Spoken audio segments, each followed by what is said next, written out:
जैसे ही कोई महीना अपने बीतने के कगार पर आती है तो लोगों के मन में स्वाभाविक रूप से यह जिज्ञासा जागृत हो जाती है कि क्या आने वाला माह हमारे लिए सुखद रहने वाला है, अथवा जीवन की ये सारी परेशानियां अगले माह भी मुझे घेर कर रखेगी। इसी संदर्भ में आज मैं मंगल प्रधान वृश्चिक राशि के आने वाले महीने सितंबर के लिए कुछ बातों को लेकर आपके समक्ष उपस्थित हुए हैं। दरअसल मंगल प्रधान वृश्चिक राशि के व्यक्ति थोड़े जिद्दी स्वभाव के होते हैं।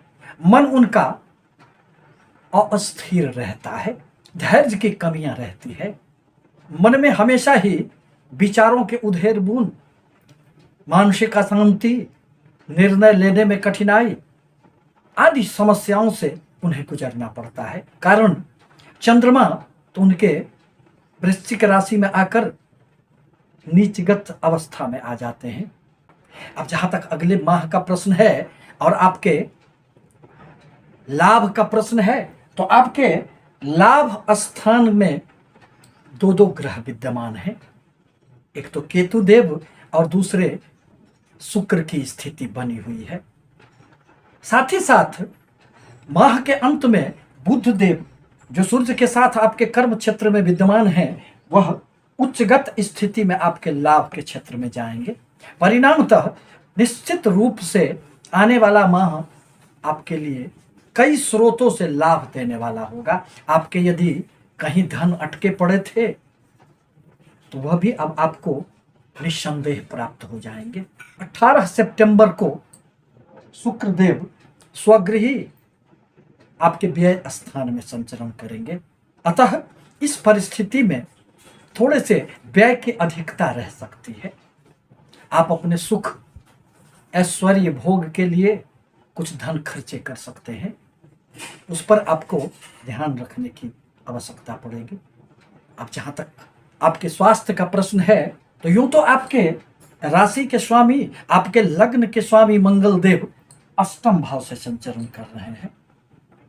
अतः थोड़े बहुत समस्याएं तो रह सकती है, परंतु देवगुरु बृहस्पति की दृष्टि में अमृत का वास माना गया है और वह सप्तम दृष्टि से आपके लग्न को, आपके राशि को देख रहे हैं।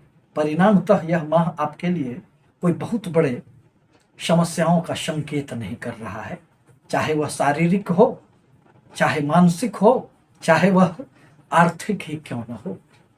नौकरी करने वाले जातकों के लिए यह माह एक इतिहास गढ़ने वाला होगा, क्योंकि स्वगृही सूर्यदेव बुध के साथ आपके कर्म क्षेत्र में विद्यमान है और वह 16 सितंबर को यहां से पुनः लाभ भाव में प्रवेश कर जाएंगे।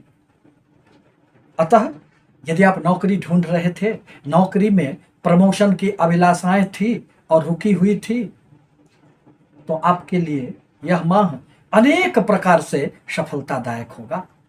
आपको अपने कार्य क्षेत्र में कुछ अतिरिक्त प्रभार भी सौंपा जा सकता है। आपके कार्यों की सर्वत्र सराहना होगी और आप खूब उन्नति करेंगे। फिर सूर्य देव का राशि परिवर्तन के बाद लाभ भाव में पहुंचकर आपको कर्म क्षेत्र के स्वामी का लाभ भाव में पहुंचना, अपने कर्म से, अपने नौकरी व्यवसाय से आपको आशा से बढ़कर लाभ होने की संभावनाएं बन रही है। आपके व्यापार भाव के स्वामी शुक्रदेव बनते हैं, जहां देवगुरु बृहस्पति भी विद्यमान है और शुक्रदेव लाभ भाव में संचरण कर रहे हैं। परिणामतः व्यवसाय में भी आपकी हर प्रकार की विस्तार की योजनाएं रंग लाएगी। व्यापार में आपको आशा से बढ़कर सफलताएं मिलेगी। पुनः शुक्रदेव का जैसे ही राशि परिवर्तन होगा, फिर बाहरी स्थानों से, विदेशों से संबंधित यदि आपके कोई भी कार्य व्यवसाय हो, तो उसमें भी आपको खूब सफलताएं मिलेगी और आपको लाभ भी प्राप्त होंगे। मल्टीनेशनल कंपनियों में कार्यरत लोगों के लिए यह वरदान साबित होगा और आप आशाएं रख सकते हैं कि जीवन में उन्नति का वह समय आ रहा है। आपके धन भाव के स्वामी देवगुरु बृहस्पति बनते हैं, जो आपके व्यापार भाव में स्थित हैं। साथ ही साथ 20 अगस्त 2024 को देवगुरु बृहस्पति मंगल के मृगशिरा नक्षत्र में संचरण कर चुके हैं। परिणामतः 27 नवंबर तक देवगुरु बृहस्पति के प्रभाव के कारण आपको हर प्रकार के कार्यों में सफलताएं मिलेगी और जीवन में आपको जहां भी कोई व्यवधान उपस्थित हो गए थे, कहीं रुकावटें थी, वह अब दूर हो जाएंगे। परिवार में सब कुछ शांतिपूर्ण ढंग से अभी चलता रहेगा, कहीं कोई समस्याएं बहुत बड़ी नहीं आ रही है। आपके सुख स्थान में चतुर्थ भाव में स्वगृही शनि देव बैठकर सस नामक राजयोग का निर्माण कर रहे हैं। अतः आप यदि राजनीति के क्षेत्र में हैं तो आपको खूब उन्नति होंगे। भूमि भवन वाहन संबंधित आपके हर प्रकार के कार्यों को शनिदेव स्वगृही बैठकर गति देने का प्रयास करेंगे। परंतु सूर्य एवं शनि का 16 सितंबर तक समसप्तक योग रहने के कारण आपको अपने कार्य क्षेत्र में थोड़े से संभल कर कार्य करने की आवश्यकता पड़ेगी। अपने सीनियर बॉस से उलझे नहीं।